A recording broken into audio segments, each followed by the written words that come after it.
everybody, and welcome back to Life with Lolo. It's time for our weekly recap of The Chi. This is season 5, episode 1, and it was titled Overnight Celebrity. Alright, y'all, real quick before I jump into this recap review, if you are not already subscribed to my channel, please go ahead and hit that subscribe button, hit that notification bell to be notified when I drop new videos, and if you end up liking this recap review, go ahead and hit that thumbs up button. Alright, y'all, so I don't know how I feel about this season. I guess I'm going to give it a chance. Y'all know I'm going to give it a chance because I like the characters on The Chi. So I'm going to give it a chance. But y'all let me know what y'all feeling about this new season off the first episode. I know you can't judge it real quick. But, sometimes you can. But let's just jump into it. So we see Keisha. And she getting her box 8, girl. And we find out it's by Emmett. So I'm like, like, what's going on with this? Now, hold up. We see Kevin. He downstairs. He vaping, playing video games with the sister. I don't know her name, child. We see Dre coming there. She yelling about the kids being late for school. Kevin got a mouthful of smoke. After she leave, he go ahead and, blow it out. Then we see Trigg. He eating breakfast with the family and stuff like that with Jake and Shad. And Papa, we see he got some facial hair in, child. He got his braids to the back. And then we see Emmett Mama, she getting some morning sex. And then we see Keisha, she riding Emmett. And I'm like, what is going on? And then we see Tiff, she busting the rum.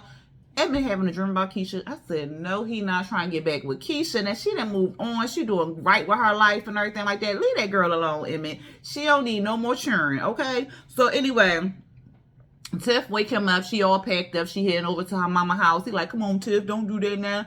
I love you and stuff like that. And she like, no, I got to go. I just need some space, Emmett. And then she looked down. She see he like rock solid. So she like, I hope he was dreaming about me. He was like, you know what, Tiff, come on, Tiff. And so that was that. We see the kids. Jake, he dropping off Gemma. He dropping off Gemma and Kev at the... No, Kev don't go to that school no more. Who go to that school, child? Do Kev? Wait a minute. Because Jake don't go to the school no more. Kev do still go to the school. Gemma... No, Kev don't go to the school no more. Do we go to the school, child? Wait a minute. Let me get it together. Because I watched this on Friday. So I'm trying to think who else was in the call. It was Gemma... the sister or the friend sister child, who knows, the one who took that Dre took in. I can't think of her name. Then it was Papa, Jake. Kev had moved to the front seat, didn't he? Or maybe Kev still go to that school. Y'all let me know, because like I said, I watched it on Friday, so I can't remember, and I ain't write down who got out the car, child.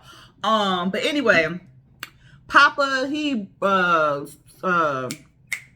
advertising his podcast, Papa's Pulpit. I guess it's doing good. I don't know, because last season it really wasn't doing good. Not a lot of people was listening and stuff like that. So they didn't really say if it was doing better than it was last time, but according to Papa, it's doing good or whatever. So he's saying y'all need to listen to it. Y'all need to listen to it, whatever like that. And then, of course, when they drop everybody off, they ride off to the sunset. Because Jake like, look, I got to drop my brother car off or whatever like that. Then we see Tracy. She walk in. Some kids is fighting or whatever. She go in to break it up because people just standing around recording the damn thing instead of breaking it up, which is so freaking annoying. They record and she pushing everybody out of the way. She trying to break them up, but she don't, Tracy can't pull them apart or whatever. So then Shad and Trigg come pull the kids apart. Then I guess dude was trying to buck up like he can really fight. So Shad had to boom put him in his place like, look. So then they get to the back in the office and stuff like that, and they making them the boys apologize. One kid was pretty much like he ain't apologizing because he don't feel like he needs to apologize or whatever like that. And Trigg like, you don't, because he was like, well, why he can't just stay on the block he belonged to or whatever like that. And Trigg was like, well, look, do you own the streets you walking on? You don't own none of this stuff. So what is you talking about? Y'all fighting over property that don't even belong to y'all or whatever. So they make him apologize, but he still don't apologize. But Trigg and Shad, and I was like, when Shad become the voice of reason? He all like, y'all gonna come back here and y'all gonna do some community service and y'all better not be late because both of y'all niggas can't fight. I was cracking up. Sean be cracking me up. But they end up leaving, and both the boys leave out the office, and then Tracy ends up telling Trig and Shad that was the boy, the one who was all like, I'm not apologizing, he need to stay on his corner. He is the one who killed Ronnie, and she said that she saw this or whatever, but because Ronnie was, dead or whatever like that, and then she looked up and then she saw the boy, and he was like, this is for Kogi or whatever like that. So they was like, damn, we ain't know, but it's a lot of killers out here or whatever. And so she was like, yeah, but we can't save all of them. We can't save all of them. And Trig, he ready to save the world and stuff. And Shad basically like, well, they just scared little boys. We gotta help them out and stuff. But Tracy like, no, he killed the man I love, so ain't no forgiving him type thing. But I'm like, if you that mad, why you ain't have him arrested? Okay. But anyway, we at Tiff mom house or whatever. Tiff mom, she like bitching and complaining how Tiff over here with her son and all this other stuff. Like, I told you that open marriage shit wasn't gonna work out, but y'all young kids want to do what y'all want to do. She all in Tiff business and stuff like that. So they going back and forth. The grandson ends up, calming grandma down because he like, oh, I love you, grandma. So she like, oh, come on over here, baby. Let me find you some toys. And so then Tiff go upstairs to her old run with the B2K poster shot. And then with everything going on with B2K and Omarion and the news, it just made it even more funny. So I did not watch that versus. I have yet to look it up on YouTube. I know it's on YouTube, but child, I don't know if I really want to watch the ghetto shenanigans. Okay. But anyway, while she upstairs in her room, her mama like, Tiff, hand me the remote control. She like, but mama, you already downstairs. Girl, if you don't hand me the remote control, I'm going to beat you. I said, now, all that for the remote control, and the remote control probably sitting right beside you. I took my time. But anyway, Nina and Dre, they being cute because, they reconciled their marriage and everything like that by bringing another child into their relationship. I don't know if they really went to counseling or nothing like that, but they doing better, child. But anyway, Keisha, she gonna go to school on the dorm. She gonna live on campus with her son. And I'm like, they allow babies into the dorms and stuff like that? Like, what she gonna get like an apartment or something? And then what about child care stuff? Like that, she thought this through, but at any rate, she gonna move off to college on the campus. I think it's still going to be in Chicago, but she going to live on campus. I'm like, girl, but that's extra money and stuff. And then if you could just live, but whatever, child, she want to be free. Okay. What happened, child? They asking her about Christian and stuff like that, because remember the cute little boy she was dating and stuff. They asking, like how that relationship going and stuff. And she like, y'all are so nosy. Y'all need to mind your business. I'm going to do what's best for me. Okay. So then we see Emmett and his daddy, Darnell with them old ass headphones, child. He like, Pops, I'm buy you some AirPods. He's like, no, I don't want that because that's radiation. That's radiation and they spy on you and stuff. I said, if that's the case, they can be spying on you with that big ass. But okay, whatever, Darnell, do you, boo. And so, of course, he want to ask Darnell about his relationship with Tiff and stuff and how he can get her back and all this other stuff. And Darnell basically like, F her. Like, forget her. Don't worry about her. She don't want you or whatever. And he like, I did everything she wanted. I changed this. I did the open marriage. I was over there listening to Anita Baker and stuff. I was making cheese omelets. And he was like, yeah, so you was doing all that stuff, but you should have been did that in the beginning or whatever. He was like, I know you ain't talking about. He's like, yeah, I am. And so then they start drinking. And then, of course, Emmett get pissy drunk, child, off the Henny. So he ends up, because let me see. He ends up kissing pictures and stuff. And then he start asking Darnell how him and Dom doing. And then he basically like, well, me and Dom, we doing all right or whatever like that. But he started talking about she don't like his music and stuff like that. And then he started telling Emmett how he was, doing Dom or whatever, hitting it from the back.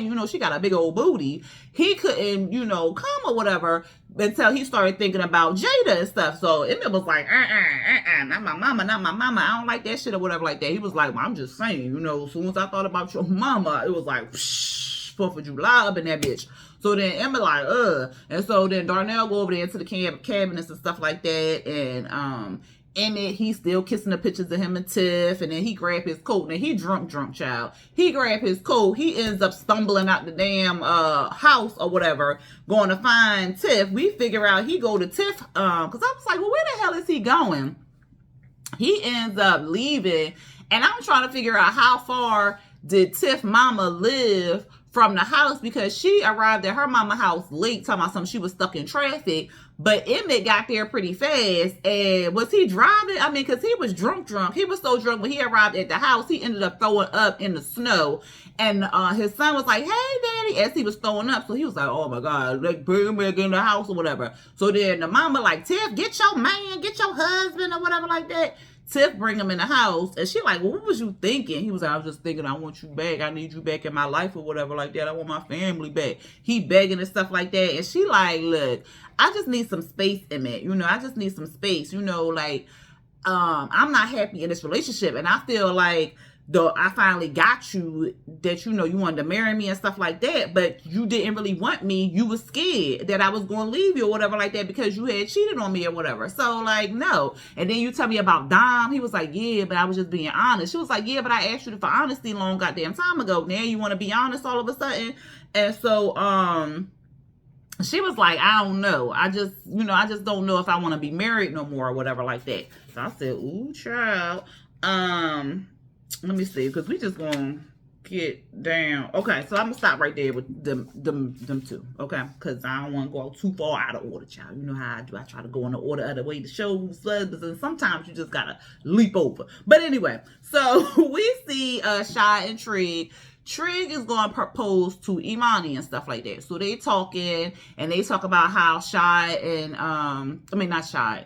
They talk about how both of them have, you know, made a come up in the world. They not on the streets no more. They not gang banging. They not selling drugs. They not beating up people. They not killing nobody or nothing like that. And they doing better in life. Child, the lady come over with the damn with the ring, with the thing or whatever like that. Here go Shy.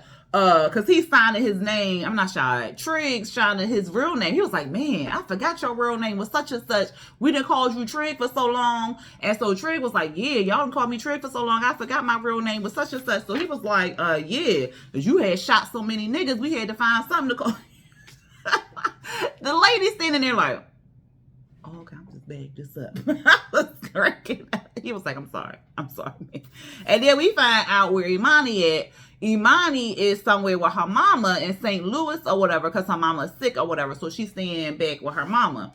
And this is where it's like kind of throwing me, because it's giving real, like, Imani, the actress, is not coming back to the show or something like that. The way they keep just putting her name in there, but not like showing her. Y'all remember how it was on Martin, where Gina wasn't like really on the show, but Martin kept talking on the phone with her, and then it would be like cut scenes but she really wasn't acting with Martin because they had like their little thing going on, their little disagreement, their little beef or whatever. So she wasn't there, but she was still kind of there. But that's what it's giving me. And I'm like, is Imani coming back or is she not coming back? Like, do y'all know if like the actress that plays Imani, is she coming back or like no? Like, what's going on with that, y'all? Y'all let me know. Because sometimes I don't see what's going on out there because I don't be following up too tough with it. But anyway, we see Jada man. What's that man name, child? I think I learned it at the end, but I don't know. Whatever his name is, child. He over there watering the plants and all this other stuff, taking care of Jada pretty much. And he asked her, like, he want to move in. Basically, he want to, accelerate the relationship because, like, they've been together for a while and they still living in separate homes. Not saying just because you together with somebody, y'all got to move in, but that's what he want to do. He want to move in with his boo thing or whatever like that. And she like, I don't know about all that. He said that he feel like they still floating or whatever. And she's just like, I like what we got or whatever. So she like, well, I'm going to go take me a shower or whatever. You want to join me in the shower? And he was just like, well, the shower head broke. And she like, but I told you to fix that though. He was like, yeah, maybe if I lived here, maybe I would fix. I said, ooh, no, you didn't. No, you didn't. We see a little scene with Keisha talking to Tiff, and they both venting about, with Tiff venting about her mama, living with her mama and stuff like that. And then Keisha, she basically, they meeting up so they can go check out dorms or whatever. And so, they both going back and forth. And then Tiff at one point was texting, Rob. And then Keisha was texting Christian. And so she was like, well, what's going on with you? Who you texting over there? You over there smiling and stuff like that. And what's going on with old corny boy or whatever? And so, well, she didn't say corny boy. Keisha actually said he was corny and stuff like that. And so then she was like, well, I don't know. I mean, he's sweet, he nice, and he real, patient and stuff like that. And Tiff was like, "Girl, you sound like you about to break up with him. Like, what's going on?" Like, she was like, "Well, I don't know. Like, but he a real nice guy and stuff. And I just kind of just need to focus on, school and my son. And I ain't really got time to be focused on him or whatever like that." So she was like, "All right, girl, whatever, but come over here and join the single girls club." She was like, "You ain't finna be single for long." She was like, "Don't worry about all that." Okay, don't worry about all that. So then we find out that Jake, because early in the day, Jake had told, well, he had been telling the kids that he had varsity tryouts or whatever, but he had reminded Gemma, and Gemma was like, "Oh, I got marching band or whatever, so I'm gonna be a little late." So it's varsity tryout. But girl, child, listen, that boy sucked. Okay, he falling all over the place. He missed the easy layup. I'm like, shoot, I don't even ball, but I could have made that. Like, he sucked. And the friends, everybody on the sideline, like, ooh, like, what is going on with him or whatever like that. Gemma come in there with some brownies or something. She had big child. And so before like the tryouts was over, the coach tapped him on the shoulder and was like, "It ain't for you," or whatever.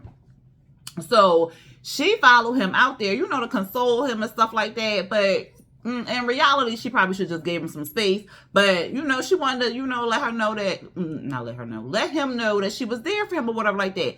He cussing and fussing. He got like a whole attitude talking about something. He just wanted to be good at this and this all he got. And he don't know how else he gonna make it out the hood and all this other stuff, child. So she was like, well, maybe you'll just be better at other stuff or whatever. And so he, of course, got an attitude because he wanted to join the team and he ain't joined the team. So she offered the brownies or whatever the hell was in that tin can or tin platter. And he like, "I don't want that shit." And then he go storm off. I said, see, Jake gotta get it together because this season 5 and you still with the same attitude you had in season 4, my love. Like, no, let's not.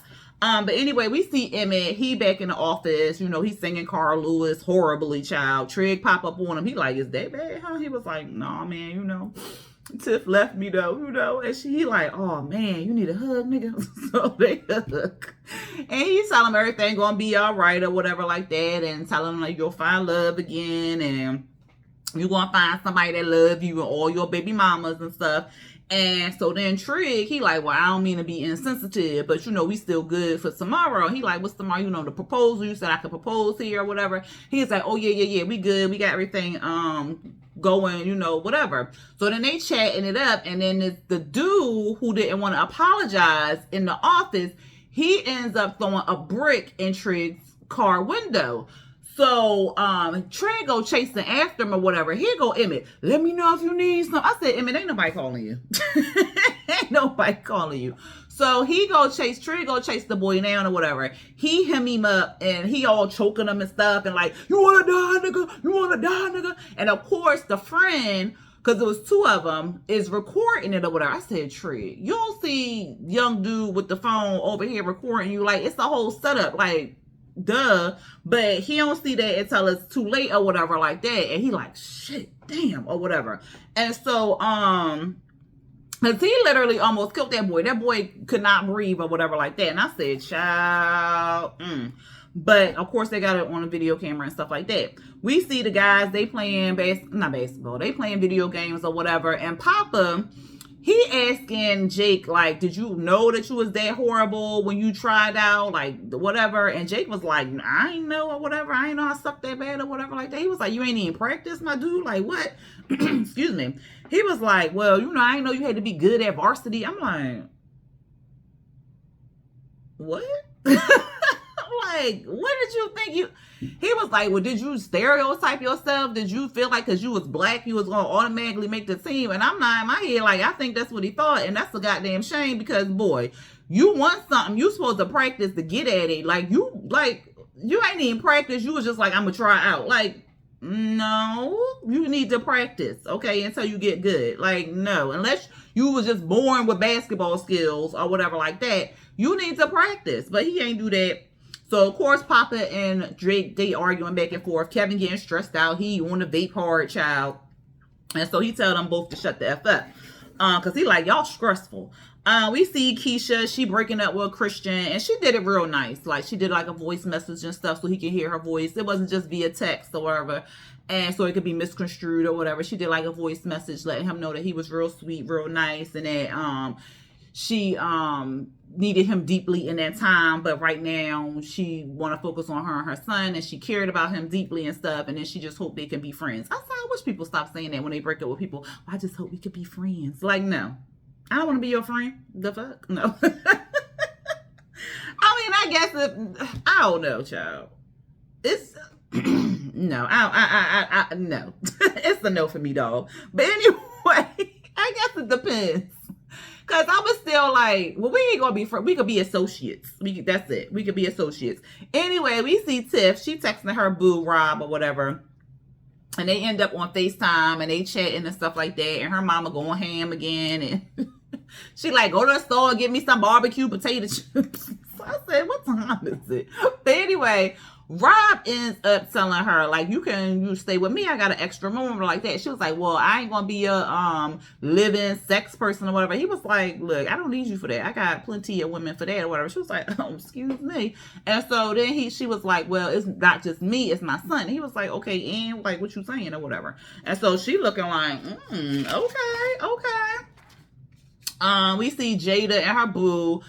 He apologized for being like too pushy or whatever like that. And then she mentions that she enjoys living alone. And then he like, well, what about us? And she like, well, I enjoy, what we have and stuff. Like, you take care of the house. You got my plants growing better than I do, and yada, yada, yada. And as soon as she said it, I was like, so you just want him to clean your house up? Like, what? So he got mad. He was like, so you just saying I'm a sex handyman? Oh, okay. She was like, but no, it ain't like. He was like, oh, okay. And he dipped out. She could have said it a better way, child. Then we see Shad. He wakes Trig up because he sees the video. The video, of course, posted all over the internet and stuff like that. Of Trig choking up boy. And so he like, yo, they is dragging your ass on this live or whatever like that. And then somebody then tagged Imani. And like, you can't let the enemy see you like this. Like, you can't turn into the enemy, Trig. You excuse me, my throat. Like, oh, this mucus come out of nowhere, child. I know y'all want to hear about that. But anyway, you gotta clear my throat because this is irritating. But Trig, like, but he threw a brick through my window or whatever like that. He was like, look, you still can't be the enemy. Like, everybody talking about you or whatever like that. Like, you the ops and stuff like that. Like, you gotta come on, get up, get dressed. We gotta go find a young dude and fix this or whatever. And I was like, look at Shad out here amazing me again. But anyway, we see Gemma. She in the bed, child. It looked like she had the Bible on her chest. I said, she looked like she been through some shit. Like, she a 50-year-old woman who's seen some things. Child, 1 second, y'all. All right, I'm back. I had to clear my throat. And I ain't want to keep doing it on camera because that is disgusting. But anyway, her daddy like, well, why you ain't in school? And she was like, I needed a mental health day. And he was like, oh, okay, well, what's wrong? She was like, nothing. And he was like, well, one day you're going to get older. You ain't going to want to be around me. And I want you to come back for Thanksgiving, not because I'm your daddy, because you like me and I'm your friend and stuff. So then she ends up opening up to him and telling him that Jake being an asshole and that she was thinking of maybe she should have just stayed with Kevin or whatever. And he was like, no. Don't do that back and forth stuff. Like, if this is what you want, you gotta, stick with one friend, pretty much.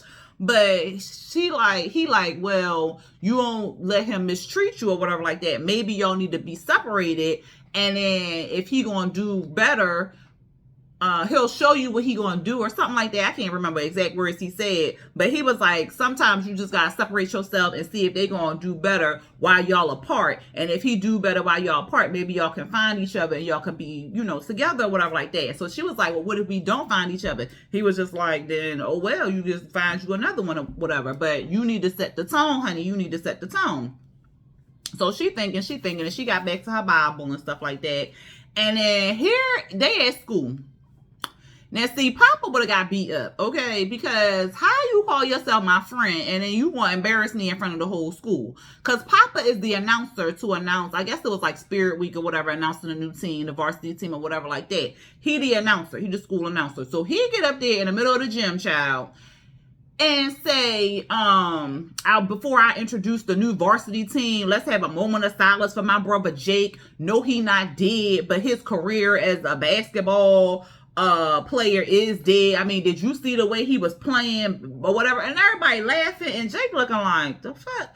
And so then he starts saying, well, that's what happens when you ain't got a daddy in your life. And if you had a daddy in your life, then maybe we would be a better people or something. I said, Papa. So everybody started booing him and throwing stuff at him. And I'm like, good. And then he ends up it looked like he got fired from being an announcer because he's just doing too much. I'm saying now, is they trying to make us not like Papa this season? Because I'm already on that train. Because he's doing too much already. And we in the first episode. Anyway, they end up Shy and Trig, they end up finding dude like in the park or whatever, smoking weed and stuff like that. And then Trig like, yo, you set me up. And he like, look, it ain't my fault you took the bait or whatever.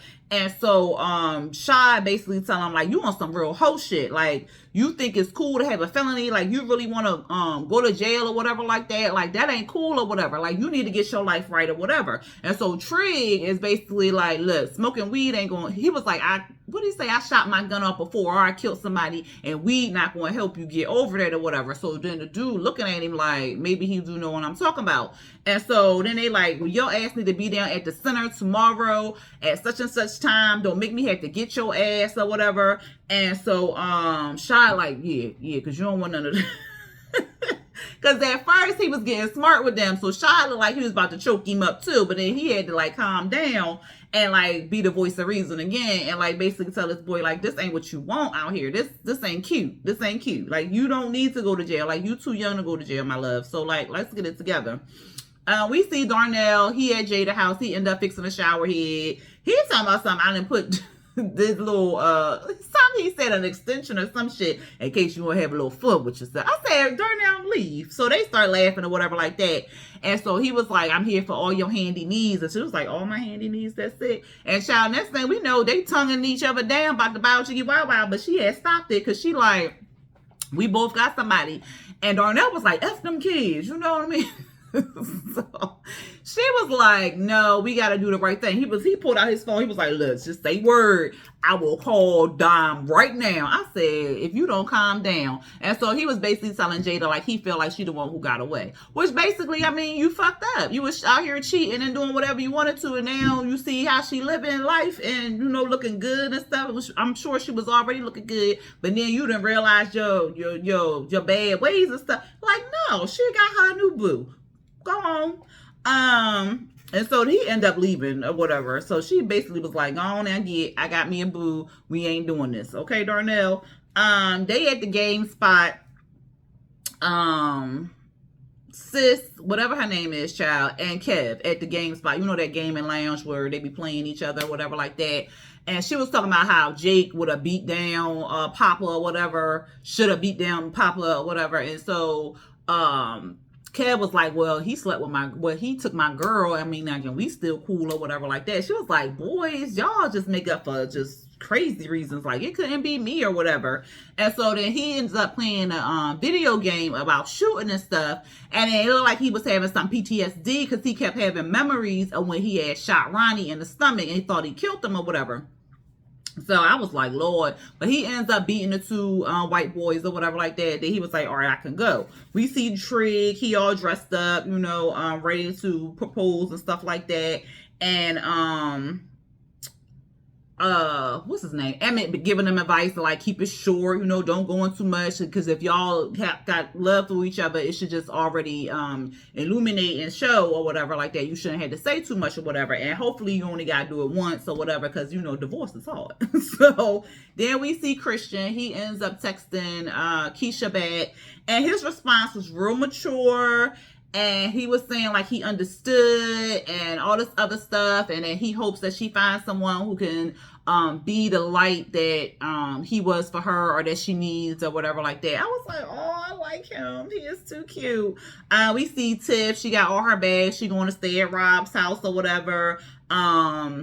she was like, well, we're not going to be here for long. He was like, well, take your time or whatever like that. And then we see them all cozied up next to the fireplace. They chat. And I said, that look like a cute little family right there. Okay. And it looked like she could talk to that man about anything other than Emmett. I don't know. Because it don't look like she talking to Emmett the way she talking to Rob. Like, they got a different kind of bond, child. I said, And so they up there decorating the restaurant and stuff like that, waiting for Imani to come. And next thing, we see somebody walk through the door, Trig on his knee, ready to propose and stuff like that. And then it's not Imani. He was like, well, where's Imani? It's her friend.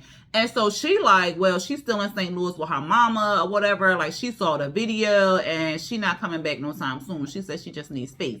And that's what it was giving me. Like, is she not coming back to the show? So I was like, what? Like, she could have talked to him. She could have picked up the phone, talked to him, found out what was going on. Like, really though? Like, I ain't like that. But Shy, so everybody looking all sad and stuff. And Shy like, this ain't no sad time. God works in mysterious ways. We just got more time to get ready for this wedding and this proposal and stuff like that. It's gonna be all right. Come on, DJ, put on that Cupid Shuffle or that percolator. Put on something. I was cracking up. And so then we see Tracy. She watching, waiting to exhale. It's a knock at the door. And it's this old man at the door. I think we saw him before, but I can't remember his name, child. And so she like, what the F you doing here? Like, what is you doing here? He was like, I came to finish what I started. And so we see Otis, or Duda, whatever you want to call the man, child. He behind her. And she was like, hey, what you doing here, Otis? And he was like, I came back for you. I said, oh, okay. Because Tracy, you. Anyway, y'all, that was the end of the episode. Y'all let me know what y'all felt about the episode down there in them comments. What y'all think the season gonna give us? Is it gonna give us the same old, or it's gonna give us a little something new? Because I'm surprised they came back for a season 5, for real.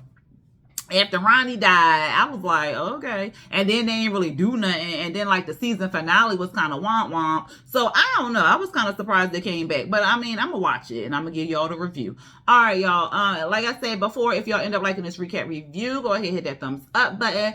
Subscribe to my channel. And don't forget to hit that notification bell. All right, y'all. Until next time. Peace.